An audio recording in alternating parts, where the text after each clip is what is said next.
Om Sarashavsamarambham Shankaracharya Madhyamam Asmadacharya Paryantam Vande Guru Paramparam. Good. Be seated, please. Parameshvara.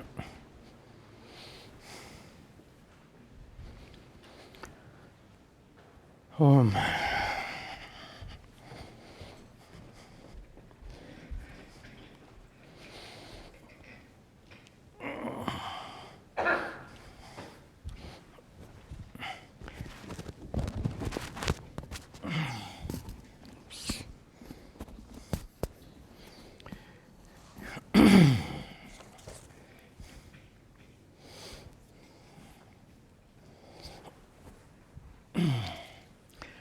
Good.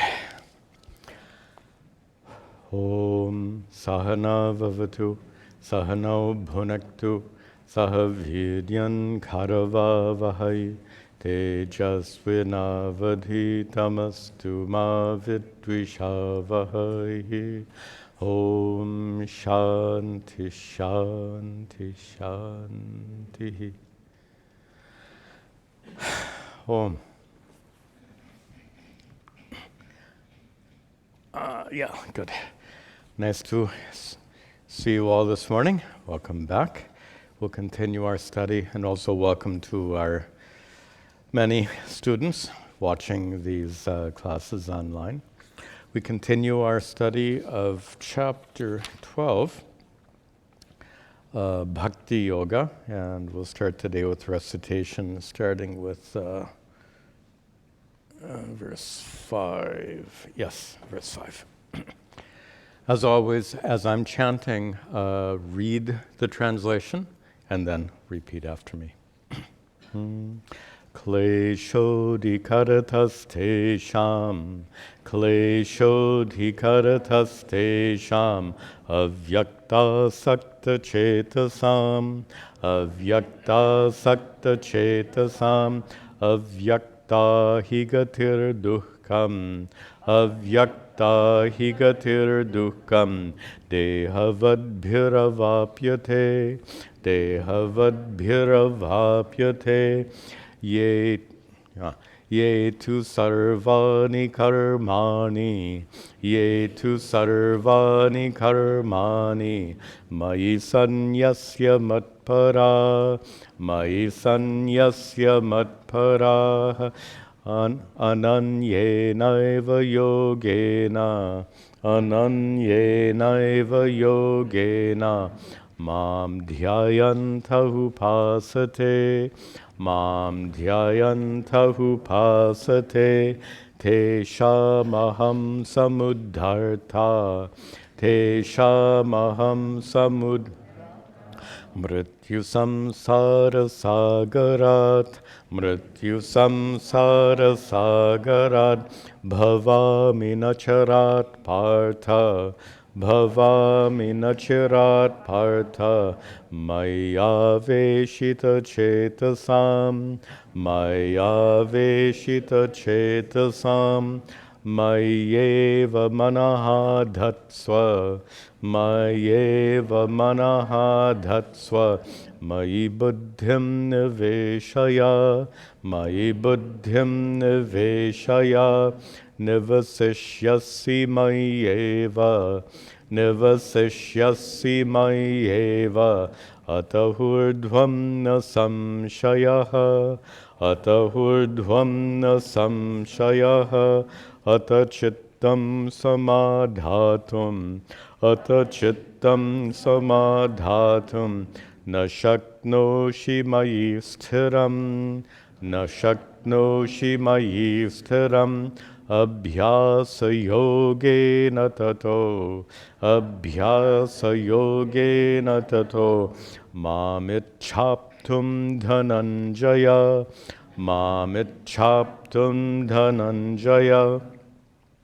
Abhyasepya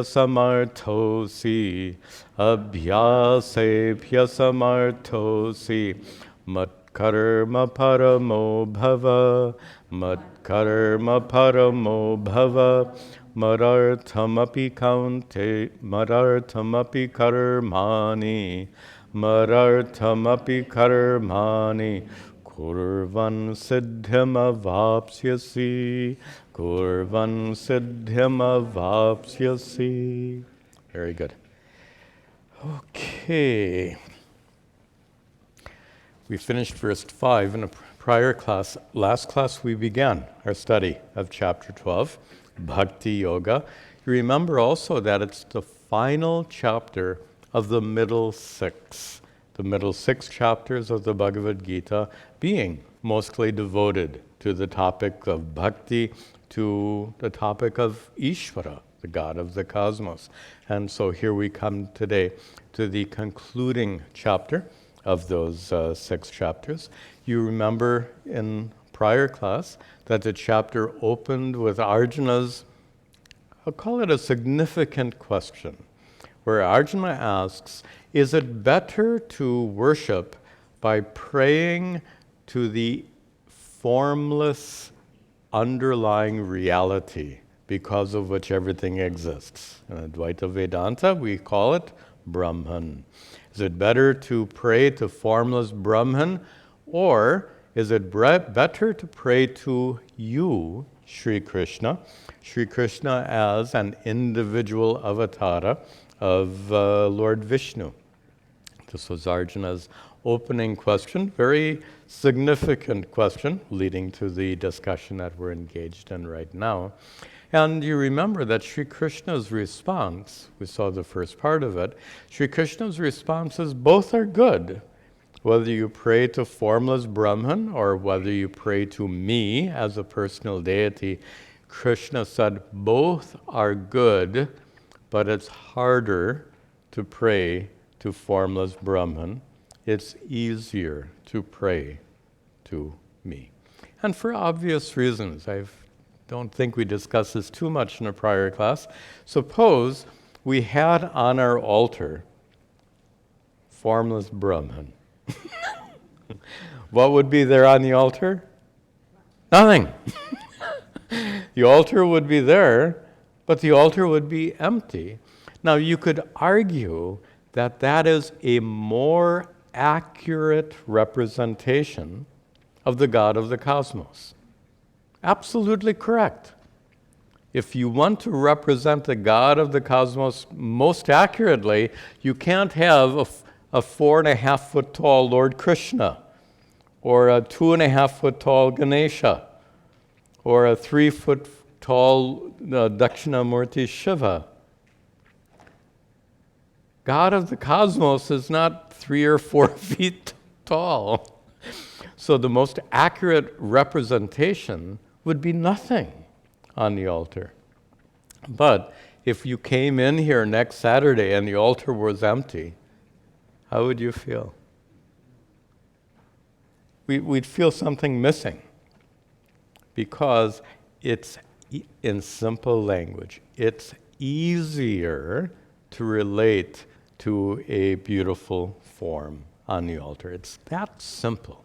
So to pray to formless Brahman perhaps is more accurate. I'm pausing here because tell me, how important is accuracy at the time of prayer? You get the point. Accuracy is not the goal. The goal is emotional engagement. Bhakti is not a primarily intellectual activity. Bhakti, devotion, is primarily an emotional activity. To be emotionally engaged, to be emotionally connected to Ishvara, and definitely for our emotions, these beautiful forms on the altar are very significant. So, Sri Krishna says, you can pray to formless Brahman, but it is easier to pray to me That's what we saw in the last class. Kleshaha adhikarataha. The difficulty is more for those avyakta sakta chetasam, for those whose minds are devoted to the avyakta, to the formless Brahman. It says avyakta hi gatir dukkam. The path to the formless is difficult for people to follow. So having said that, he gives the option. What is the option? Instead of praying to formless Brahman, pray to the personality of Sri Krishna. Ye tu sarvani karmani, ye tu sarvani karmani, mai sanyasya matparaha, mai sanyasya matparaha, ananyenaiva yogena, ananyenaiva yogena, mam dhyayantahu pasate, mam dhyayantahu pasate. Yea, tu, and that tu is but. But, yea, those who sarvani karmani, all their deeds, next line, sanyasya, having renounced, renouncing all their deeds, mayi, unto me. I thought we were talking about bhakti. This is a teaching of karma yoga, right? To renounce all your deeds to Ishvara.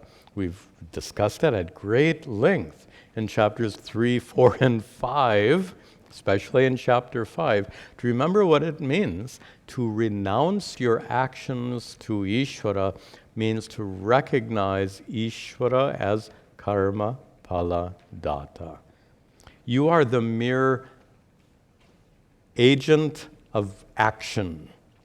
You do not produce the results of your actions. You produce an action, you do not produce the results of those actions. The results of those actions take place due to the laws of the universe. The laws of the universe are a manifestation of Ishvara's intelligence. Let me say that again. The laws of the universe are a manifestation of Ishvara's intelligence. So therefore, you do the action, the result comes according to Ishvara's intelligence. The results come due to Ishvara. That is the recognition of Ishvara as karma phala data, as the giver of the fruits of action. And it is with that understanding that you renounce the fruits of your deeds. Renouncing the fruits of your deeds means what? It's not an abstract idea. You know, I've joked with you, I think in the last class, if your deed is to go to work all week long, the phala, the result of your work, is a paycheck. So here, are you supposed to renounce your paycheck? Is that what Sri Krishna means? So, mayi, unto me, sarvani karmani sanyasya. Renouncing the fruits of all your work to me means what? You should take your paycheck and put it in the hundi. That's not what he's teaching. So this is an attitude, a perspective, one of the important aspects of karma yoga. So this you can understand very clearly. What he's describing here is karma yoga, but that brings us back to our question. I thought this was a chapter on bhakti. Why is he teaching karma yoga? Why are you dividing them up in these boxes? It's a very typical modern mind. We want to put everything in a nice, neat little box. There's a bhakti yoga box. There's a karma yoga box. There's a meditation box. There's a jnana yoga box. This is sadhana, spiritual practice. Spiritual practice doesn't come in little boxes. Spiritual practice means your whole life and every aspect of your life. So it's helpful if we give up this tendency to chop up all of these practices. They're all meant to be practiced together as one unified spiritual practice, so we don't separate. Honestly, to separate bhakti and karma yoga is completely arbitrary and leads to problems. If you separate them out, and the reason he's saying this is if you separate bhakti and karma yoga, it means you practice bhakti when you're standing outside inside the temple at the altar, and as soon as you walk out the door, it goes away. That's it. Bhakti is over. The purpose of karma yoga is to allow your bhakti to come with you when you leave the altar and get engaged in your day-to-day activities. Karma yoga, and many people have said, karma yoga is bhakti while you're engaged in your daily activities. Bhakti in action. Fine. And if you don't, and that's why he says in the third line, ananyena eva yogena, by means of this yoga, through this yoga, this bhakti yoga, which is ananyena, which is ananya, which is not otherwise. I'll give it a loose translation, which is not otherwise. And that brings us to something we discussed before, and that is bhakti, to be really effective, means it should be with you all the time, not just when you're at the altar. I joked with you before, I shared with you Puja Swamiji's joke about someone who stands at an altar and is overcome by tears. Puja Swamiji calls such a person a spasmodic devotee because they have a spasm of devotion at the altar which immediately disappears as soon as they walk out the temple doors. To avoid being a spasmodic devotee, bhakti cannot be separated from karma yoga. Karma yoga is how you maintain this bhakti bhava, this attitude of devotion, throughout each day. And how you do that, go back and listen to the classes on chapters 2, 3, 4, and 5 if you've forgotten, but I think you understand. There are so many ways to recognize Ishvara's presence in our lives, and to have that recognition throughout each day is karma yoga. In fact, there you have another definition of karma yoga: to recognize your relationship or your relatedness with Ishvara, to recognize that throughout the day. That is one aspect of karma yoga. So in this way, Sri Krishna is talking about those who worship, as opposed to worshiping the formless Brahman, those who worship him, ananyena eva yogena, with his unwavering attention. Those who worship, who do what? Those who dhyayanta, last line, dhyayantaha mam, meditating on me, upasate mam, they worship me. Meditating on me, they worship me.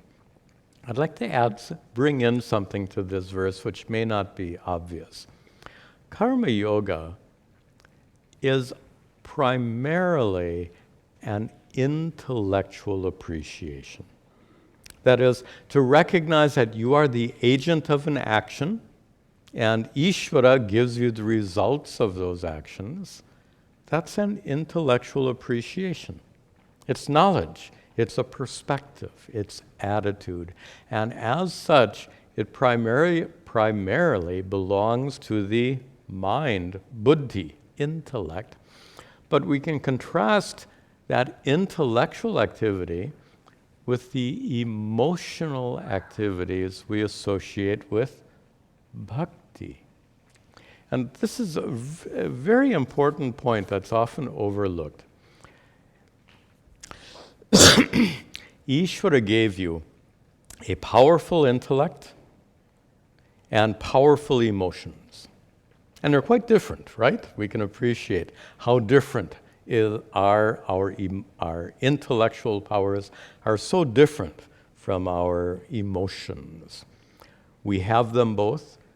We are blessed in tremendous measure with these powerful intellects and powerful emotions. I'm going to ask you a trick question. Which one should you use in your spiritual practice? Should you use your powerful intellect in your spiritual practice? Or, remember it's a trick question, or should you use your powerful emotions in your spiritual practice? And you already get it. If you have these two amazing powers, how ridiculous it would be to choose one and leave the other aside. Ishvara gave us both intellect and emotions, both buddhi and manas, and definitely we should engage both in our spiritual lives. To leave one or the other out doesn't work. To be purely intellectual and leave out the powerful emotions is to be dry and philosophical. And to leave out the intellect and only be emotional is you become that so-called spasmodic devotee. We need both. And that's exactly what Sri Krishna is saying in this verse. So the first half, he mentioned karma yoga, which is a primarily intellectual activity. And then at the end, he says, Mam dhyayantaha, those who are meditating on me, upasate, and worshiping me. This brings in the emotional aspect. And both, he makes it clear, both are required.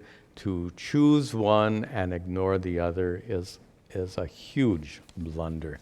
That sentence isn't complete yet. Sri Krishna completes the sentence in the next verse. Tesham aham samudharta, tesham aham samudharta, mrityu samsara sagarat, mrityu samsara sagarat, bhavami nacharat partha, bhavami nacharat partha, maya veshita chetasam, maya veshita chetasam. Start in the third line. Partha, O Arjuna, nacharat, not after a long time. It means immediately, quickly.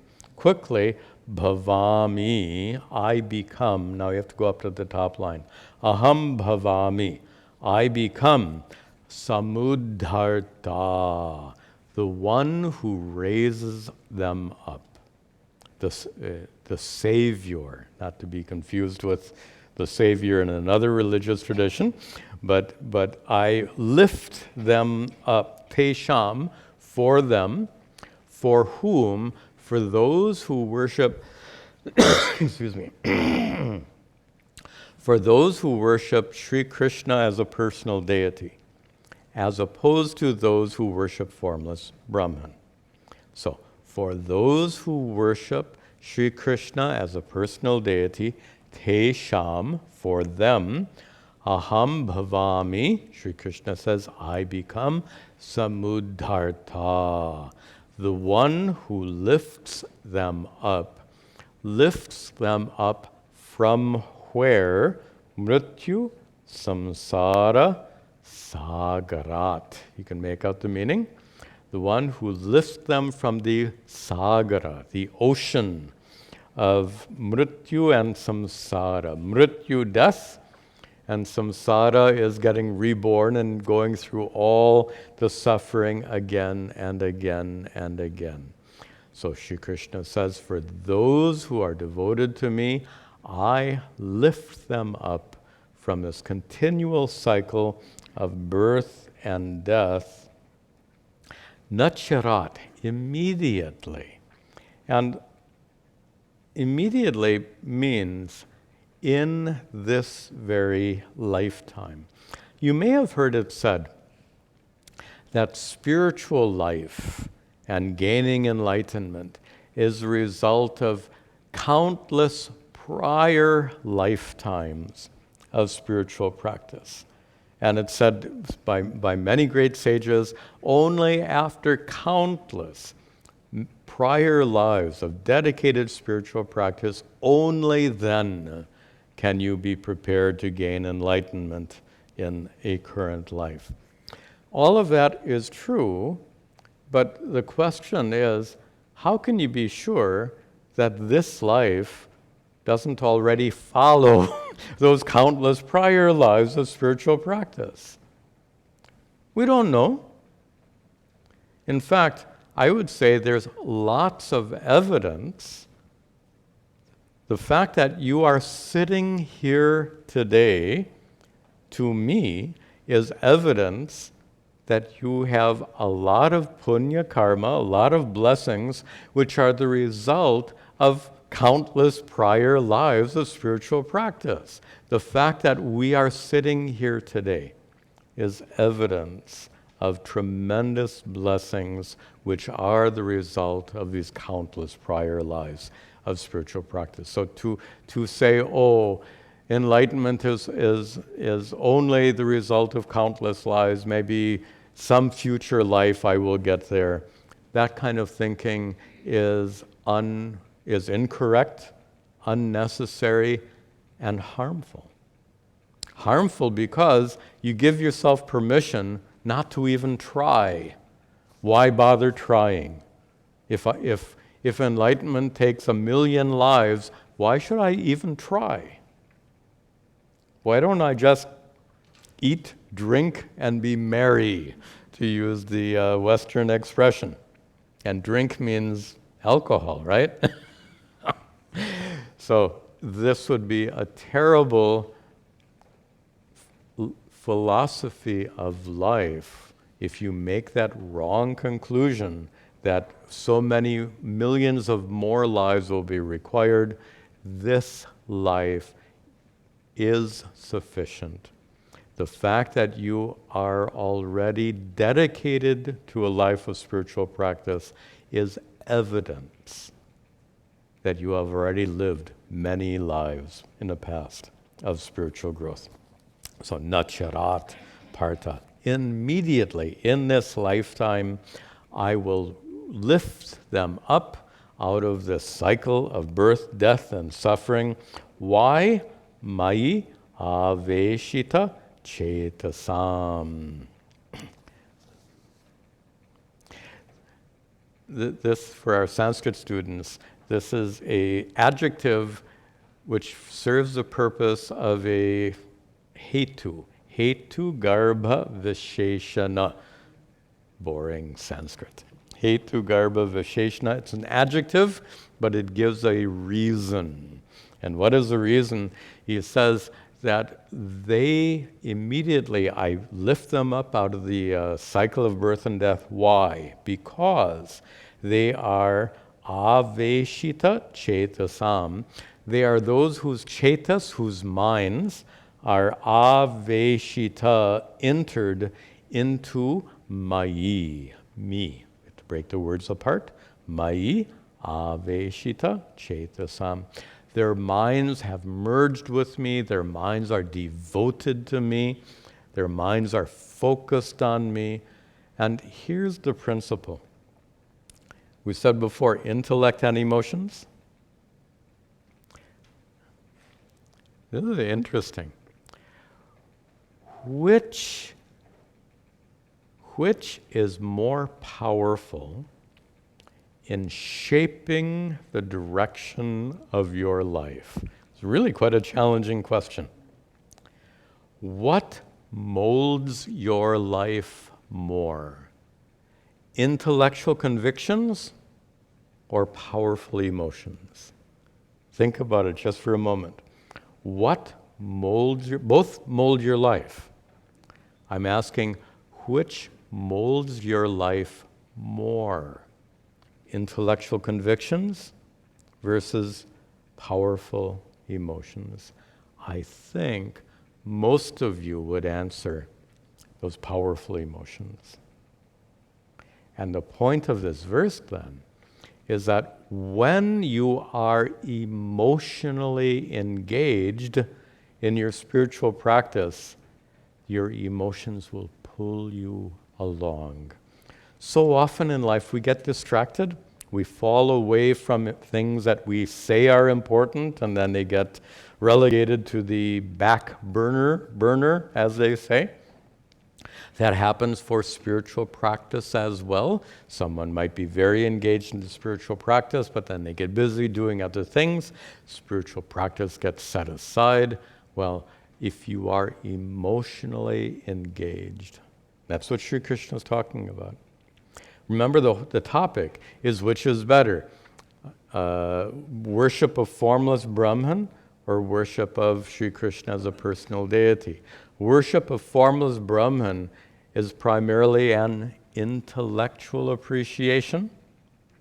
Worship of Sri Krishna is primarily, not exclusively, primarily an emotional practice.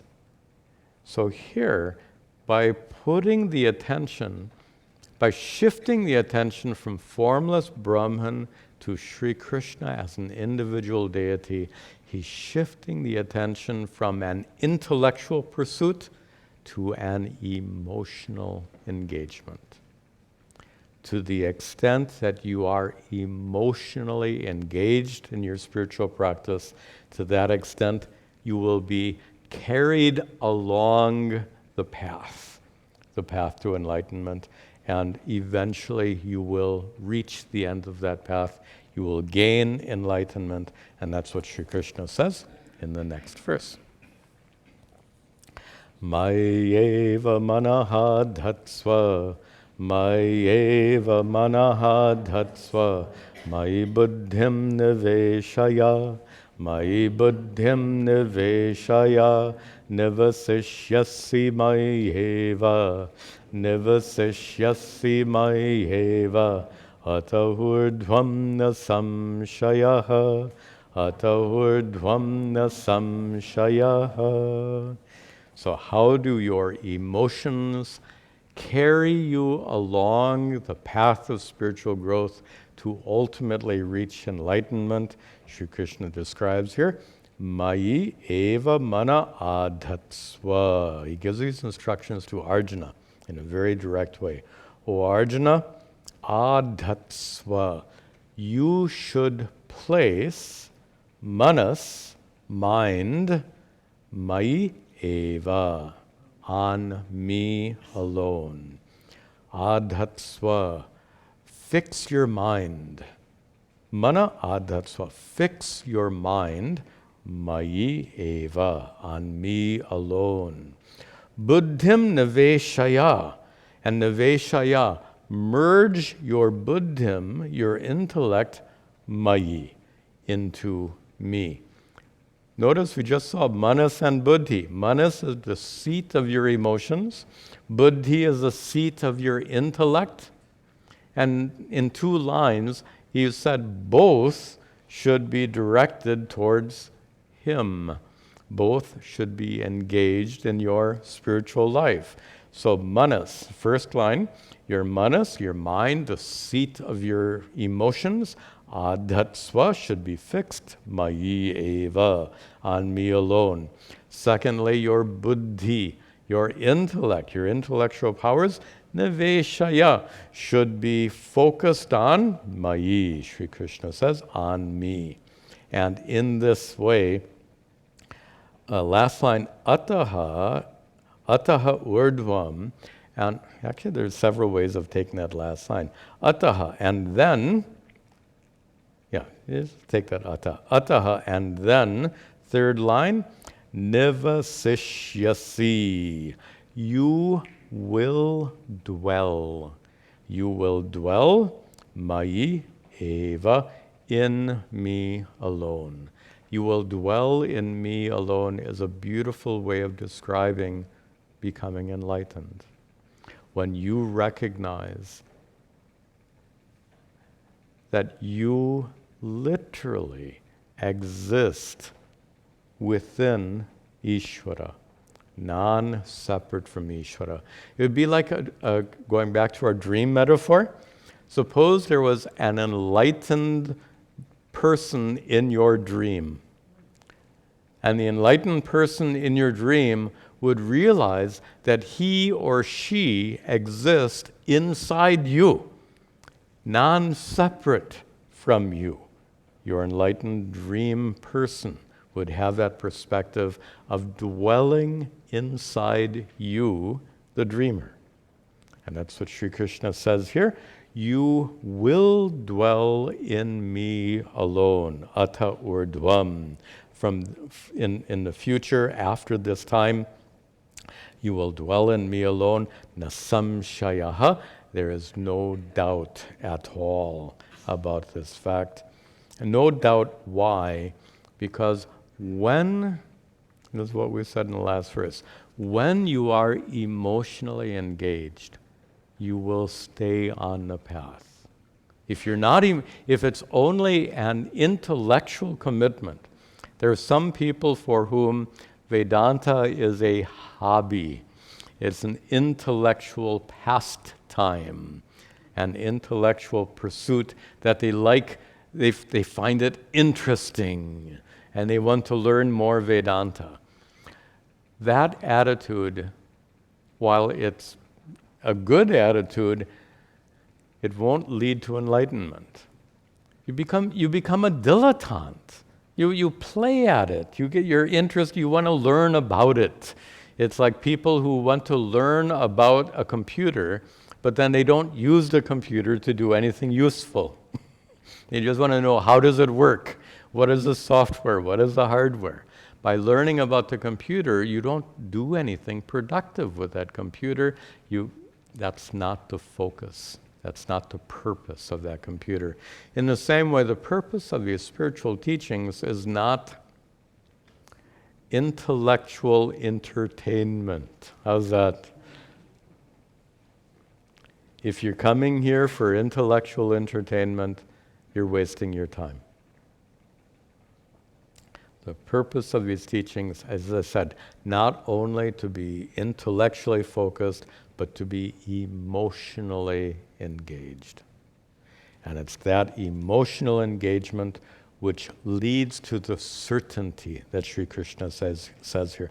Nasamshayaha, without doubt, your emotional engagement will keep you on the path of spiritual growth, leading you eventually to gain enlightenment, which is what Sri Krishna says in that third line.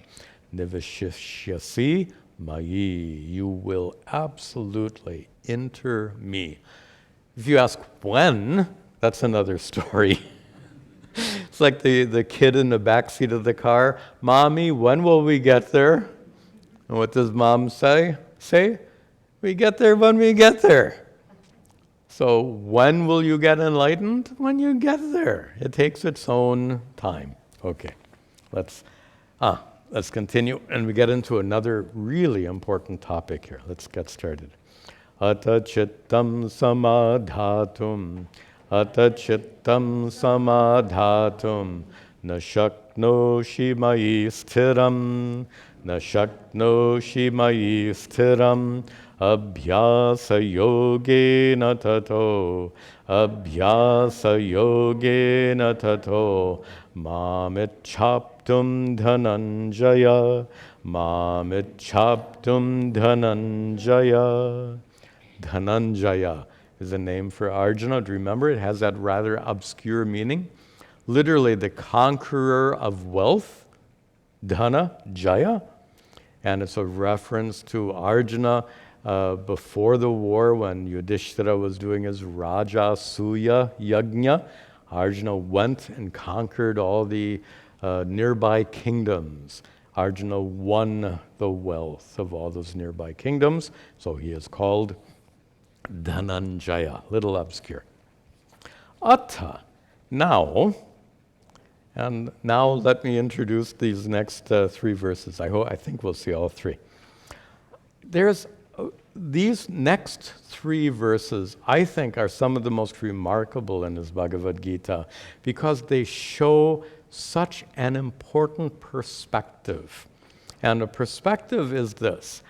In a prior verse, Sri Krishna says, absolutely you will gain enlightenment if you can merge your mind into me. And if you can merge your intellect and mind into me, you will absolutely gain enlightenment. You get that. But then, in typical American English, somebody will say, yeah, but, yeah, but, and the but is, yeah, but, what if I'm not able to merge my mind and intellect into you? So Sri Krishna promises, if you can merge your mind and intellect into me, I promise you, you will gain enlightenment. Yeah, but what if I'm not capable of doing that? Well, Sri Krishna gives an option. And then another option. And then a third option. He gives 3 options in the next 3 verses because these teachings are not meant for one specific group of people. These teachings are meant for all people. And let me remind you of an important principle we've talked about before, maybe long ago, a principle I've called Adhikari Bheda. Does that sound familiar? I'm not sure. Adhikari Bheda is an important central principle of Hinduism that's often unrecognized. That there is Bheda, a difference among adhikaris, the degree of preparation or qualification you have as a spiritual seeker. Degrees of spiritual preparedness, we'll call it. Which is to say, we're not all at the same level, so to speak. I don't like this term level because it means some are higher, some are lower. I don't think that's an accurate way of describing it. How about we're at different stages in that spiritual path? That's a much better way of describing it. Some of us are earlier in that spiritual path. Some of us are in the middle. Some of us are much further along in that spiritual path. Each of us is different. And here's the important point. The fact that each of us is different means our present orientation, our present capabilities are different. What one person is capable of doing in terms of spiritual practice. Spiritual practices one person can do and another person can do are very different. We did a meditation practice before. There are people who have been meditating for decades will be much more skillful than people who are just starting out. Makes sense. The point is, we are all at different points in our spiritual practice, and here, Sri Krishna has given a very lofty practice. Excuse me. Where he says, those who are capable of completely merging their minds and intellects into me, they will certainly gain moksha, they will become enlightened. Yeah, but what about those who are not able to do that? Well, here, following this principle of adhikari bheda, we're all different. We all are at different stages in our spiritual growth, in our process of spiritual growth. With that in mind, Sri Krishna gives option 1. What is option 1? He says, atta, now, na, in the second line, na shaknoshi. Suppose you are not able, first line, samadhatum, to concentrate your chittam, to concentrate your mind, mayi, on me, sthiram, firmly. Prior verse, he talked about those who have the skill and capacity to firmly merge their minds and intellects into Sri Krishna. But now comes option 1. Suppose na shaknoshi. Suppose you are not able to do that. Then what? Give up? Eat, drink, and be merry? No, he says, then you have an option. Tataha, third line, tataha, then comes option number one. What is option number one? Abhyasa yogena. Through the practice of abhyasa, repetition, mam ichhaptum dhananjaya. Arjuna, ichhaptum, you can reach mam, me. You can reach me. If you can't merge your mind and intellect firmly into me, then you can. Using option one, you can reach me. How? Through Abhyasa yoga, the practice of repetition, which simply means keep trying. That's all it means. Keep trying. So if your mind won't be firmly focused, if your mind wanders away, bring it back. If your mind wanders away again, bring it back again. If your mind wanders away 23 times, bring it back 23 times. We talked about this in chapter 6. I wrote it down. Yato nischarati manas chanchalamastheram tatas tato niyam yaitat atmanam vasham atmaiva vasham nayet atmanyeva vasham nayet.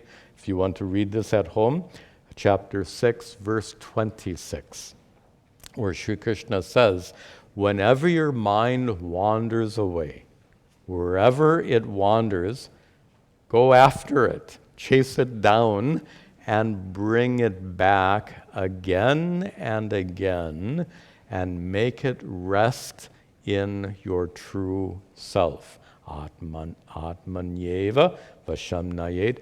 Make it rest in your true self, which is Sri Krishna's presence within you.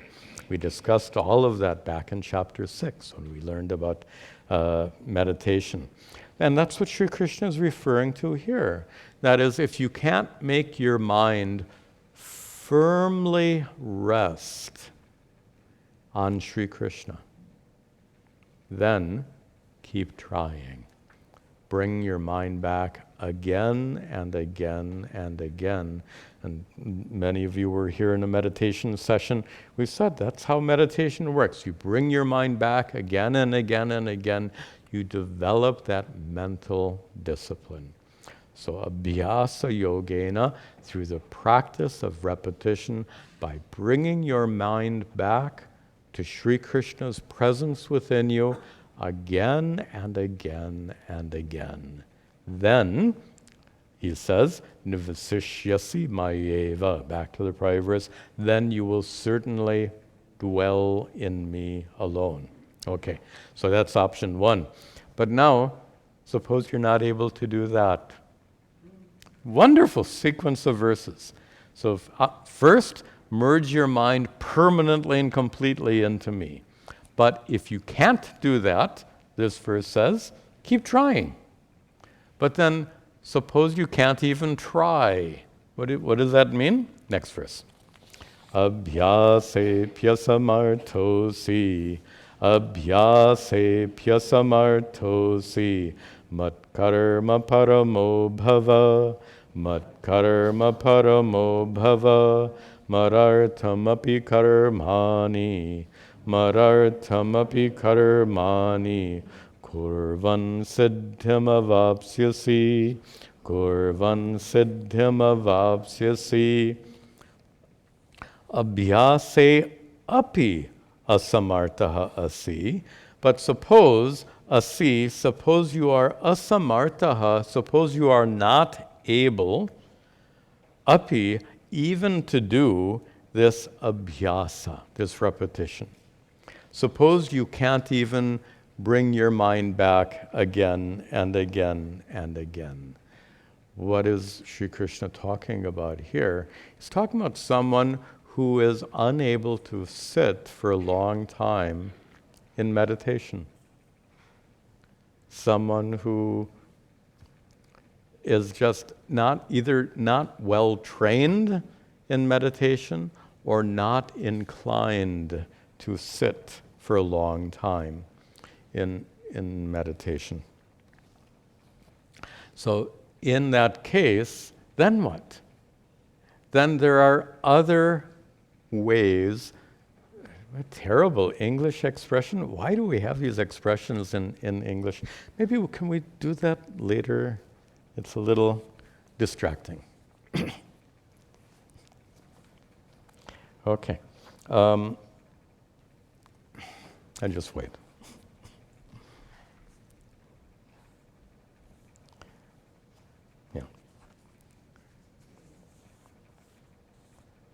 Yeah, sorry.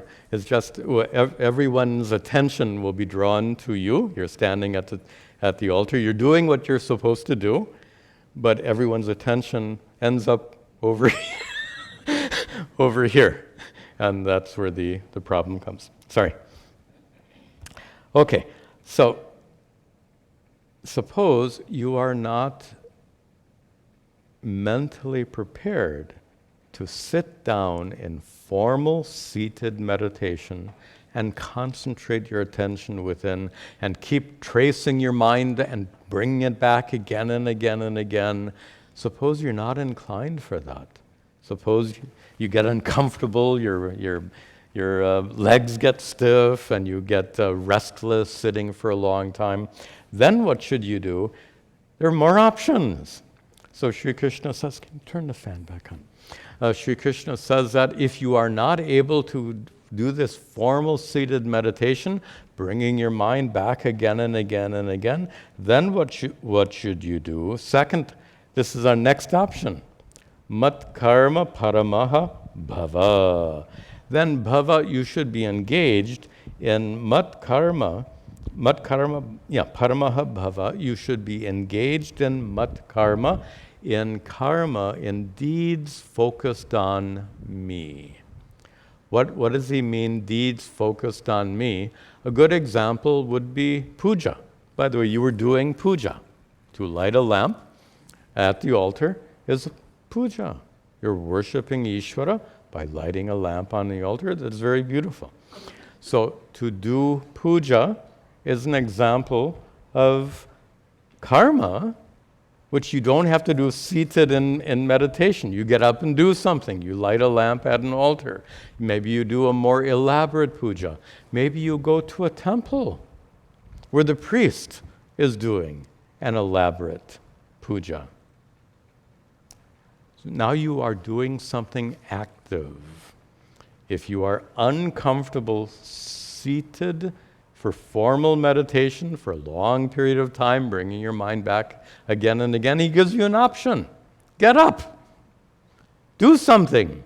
What do they say? Don't just sit there. Do something. Get up, go to a temple, go do some puja, go sing some bhajans. That's something you do, to sing bhajans, to join a satsang group. Even many of you do this already, to listen to bhajans in your car. Wonderful! So you're driving through all this silly traffic, at least you have something wonderful to turn your attention to if you play some devotional music as you're driving along. So these are activities. Another example, do some seva. Go to a soup kitchen, do some charitable work, help out at the temple, help out here at our ashram, to do some seva. Notice these are all activities. First two verses were meditation.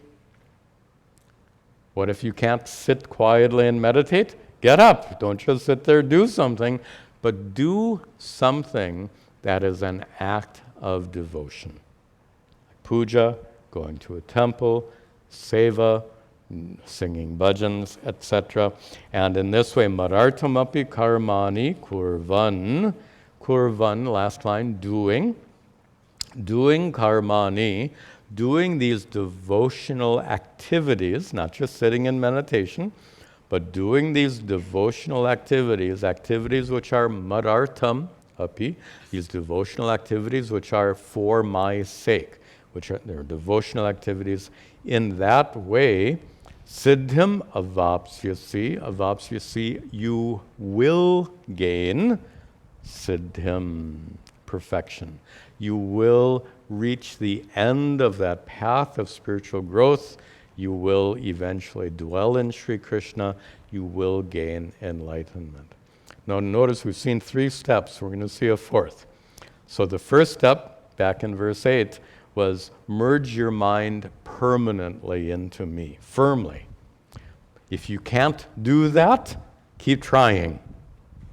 If you can't do that, don't just sit there, do something. Get engaged in some kind of devotional activity. And you know what comes next? What if you can't do that? What if you are, let me put it in some terms. What if you are allergic to devotional activities? There are some people who are, you may know someone who's like that. You probably do. You know someone who is allergic to devotional activities. Sri Krishna offers one more option for such people. And we'll see that in this last verse. Atai tadapya shaktosi, atai tadapya shaktosi, kartum madhyogam ashritaha, kartum madhyogam ashritaha, sarva karma palatyagam, sarva karma palatyagam, tata kuru yatatmavan, tata kuru yatatmavan. Ata, now, etat, this what? Devotional activities, going to the temple, singing bhajans, doing seva, etc. Suppose etat api, this also, suppose ashaktaha asi, you are not able to do this. Suppose you're not able to go to the temple, you're not able to do puja, you're not able to sing bhajans, you're not even able to listen to bhajans. You are allergic for some reason to these spiritual practices. Believe it or not, Sri Krishna gives one more option, even for those who are disinclined towards these religious activities. Wonderful. And what is that? He says, if you are ashaktaha kartum, the second line, if you are unable to engage in these devotional activities, then, the word then is the last line actually, tataha. Then the second line, then what should you do? Mad yogam ashritaha. Then you should be ashrita, you should resort to mad yogam. And I smile when I say that because it's like Sri Krishna saying, you should resort to my own special technique. Sri Krishna has his own special technique. That's like many meditation teachers have a special technique. And here Sri Krishna says, I have a special technique, a technique that will even help those who are allergic, so to speak, to conventional religious activities. What is Sri Krishna's own special technique? Mat yoga, mat is me. My yoga, my special technique. And what is Sri Krishna's special technique? You might have guessed it already. He says, Kuru, in the last line, you should do, third line, sarva karma phala tyagam. You should do the tyaga, the renunciation, of karma phala, of all of the results, sarva karma phala, of all of the results of your karma. And we saw that at the beginning of our class. What does it mean to renounce the fruits of your karma? We're back to karma yoga. One more time. Again, to recognize that you are the mere agent of action, but the results of your deeds come to you through the laws of the universe, which are manifestations of Ishvara's intelligence.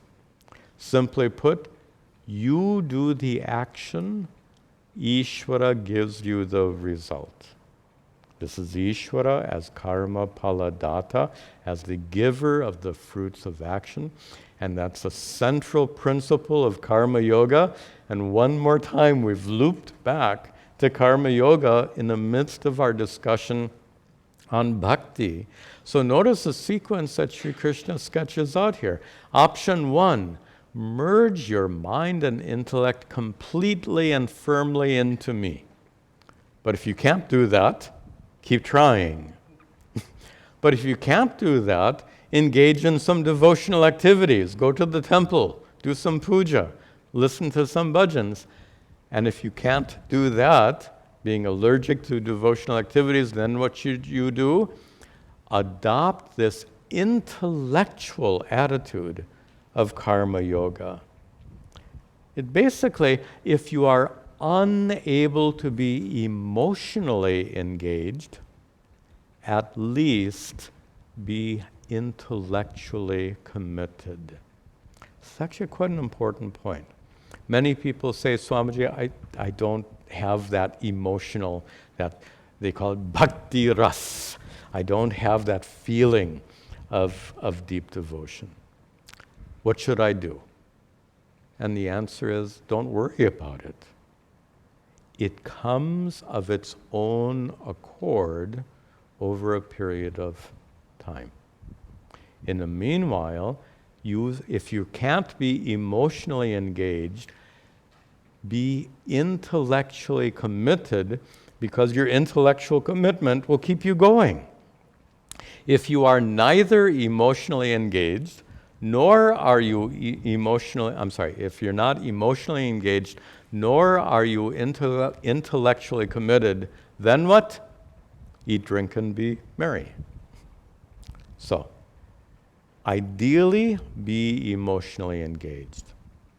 If you are unable to be emotionally engaged, remain intellectually committed, and intellectually committed not in an abstract sense, by practicing karma yoga, by recognizing Ishvara's presence in your day-to-day activities. You act, Ishvara gives you the result. This is the intellectual commitment, which is Sri Krishna's special technique.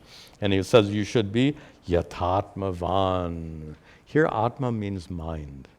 You should be yatatmavan. Your mind should be well controlled, to go back to my term, committed. Maintain this intellectual commitment. That will keep you on the path leading to spiritual growth. So just to wrap this up, I love this sequence of verses because, first of all, it's so pragmatic, recognizing that we're not all, master meditators. But even more than that, it recognizes this principle of adhikari bheda. We are all at different points in our spiritual path, and these teachings have to be suitable for all of us, not just some of us. Notice that the Bhagavad Gita then is not just for beginners on a spiritual path, nor is the Bhagavad Gita just for the advanced spiritual practitioners. The Bhagavad Gita is meant for us all. Therefore, we have these 4 stages, we'll call them. Stage 1, if you can, merge your mind and intellect firmly into Sri Krishna. If you can't do that, Abhyasa yoga. Practice. Keep trying. Meditate on Sri Krishna again and again. Every time your mind wanders away, bring it back again and again. But if you can't sit for a lengthy period of time and meditate, then don't just sit there. Do something. Get up. Go to the temple. Do some devotional activity. Do some seva. Sing some bhajans. And finally, if you are not inclined towards these devotional activities, then be intellectually committed to the practice of karma yoga. So, the wonderful teaching that addresses our personal differences. And a last comment, and that is something, this really is a central principle of Hindu tradition, which seems to be much less present in other religious traditions. Most religious traditions say, this is our belief, this is the God we worship, this is our practice, you have to do this and do it exactly like this, and there are no options. The Hindu tradition seems to be unique by giving options.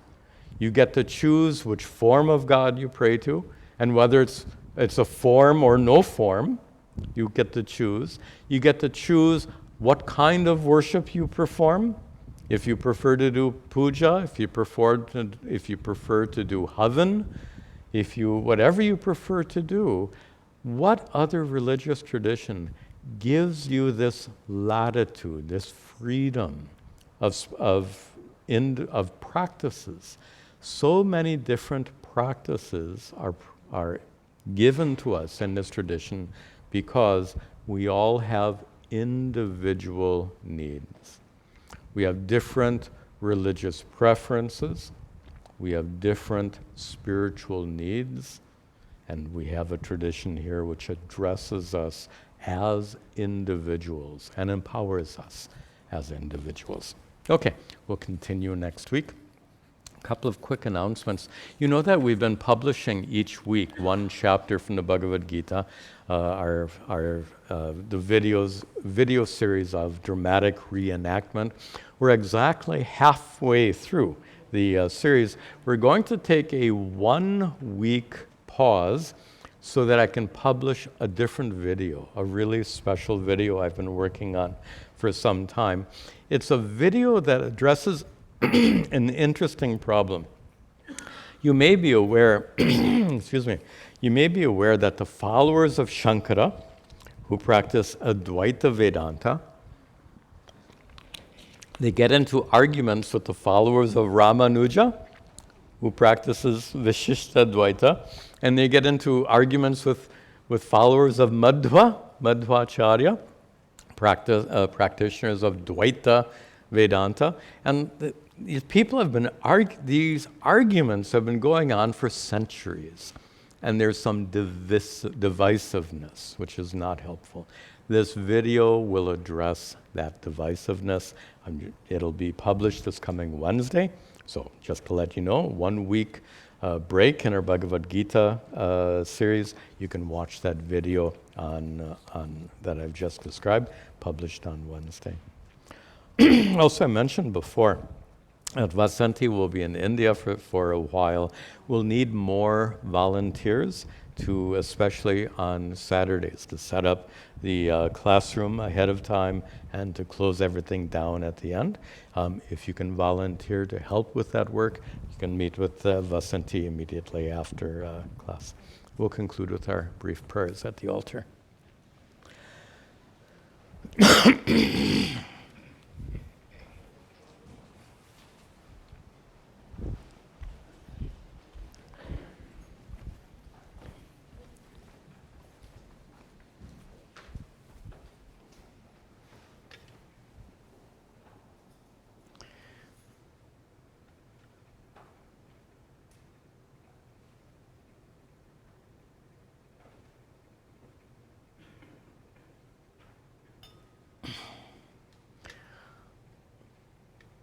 Om Gananahan Tva Ganapatigam Vamahe Kaving Gavinam Upamashravastamam Jeshtarajam Brahmanam Brahmanaspataha Nashranvan Utabasira Saranam Om Mahaganapataye Namaha Ishvaro Gururatmeti Murti Bheda Vibhagine Vyomavad Vyapta Dehaya Dakshina Murtaye Namaha Vasudeva Sutam Devam Kamsachanuramardanam Devaki Paramanandam Krishnam Vande Jagadgurum. Om Sarve Bhavantu Sukhinaha Sarve Santu Niramayaha Sarve Bhadrani Pashyantu Ma Kaschid Dukkha Bhag Bhavet Asato Ma Sadgamaya Tamaso Ma Jyotirgamaya Mrityor Mahamritangamaya. Om Shanti Shanti Shanti. Om Tat Sat.